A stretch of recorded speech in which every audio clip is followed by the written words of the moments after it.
Now, also remember, you are in respect then until you decide to win the battle, actually in a battle. So some don't want to accept that as like, man, I'm not in a battle. But, it's just as soon as like there's bacterias that are out here. There are, you had a battle when you first were born, just getting into the womb after the whole 5,000 or whatever semen was trying to do the same thing. You had a battle, just staying alive in the womb. Your mom was partying.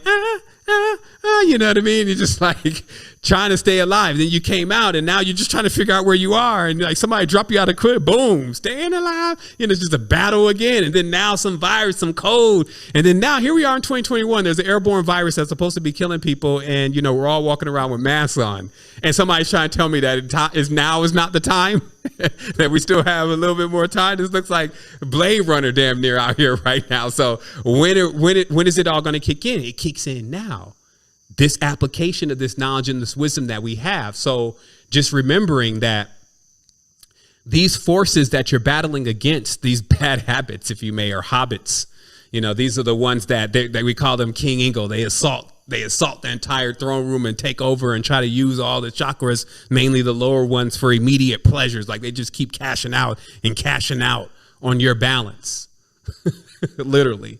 And in this, you got to imagine that they wouldn't even give you a space as long or as wide as a needle of freedom unless you take it.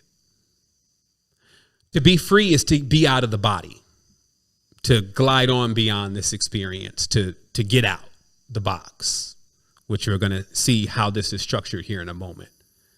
But you got to remember that the opponent, if you may, in the game being played in the box, wouldn't even give you a breadth of a needle of your consciousness if it was up to it. It would take every single moment of your life and your existence, working, distracted over here, drinking, on this plane, going to this country with these girls, hollering at this one guy, whatever, on a nonstop basis, so it can keep trying to run. It looks like it's like trying to command your manes or trying to command your chakras or your horses. And they're just running off further and further into the external world like madness. It wouldn't give you any of that back unless you took it. That's why we always say, steal your mind. Take your mind back. Steal your mind. This means to stop your mind. Steal your mind, meaning to take your mind back. So also remember, as we talked about earlier, how does that manifest normally? A person cannot resist doing things that are even killing them. That's how much this war is on and popping right now. A person would just go right through a bottle of Coca-Cola, just scorch out every organ, which are your chakras. And then from that point, this chakra is damaged. It has too much glucose, too much glutamate, too much sugar, too much. This is not fuel that can be honored up to the higher devas of self. If anything, this is going to produce a distorted daemon aspect of self. It's going to lower the vibration. And that's just what's happening. It's chemistry, right?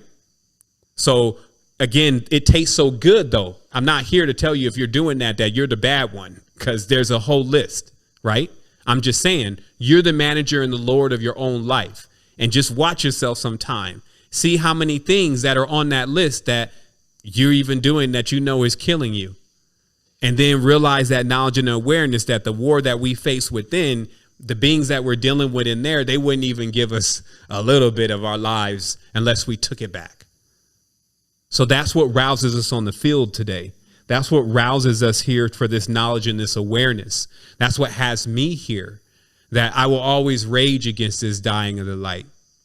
I will always keep bucking the system, keep making sure that I'm on point, keep making sure that I bring this message. I'm going to always be doing that. And it fills my being. It fills my purpose. So we have to find this also in ourselves.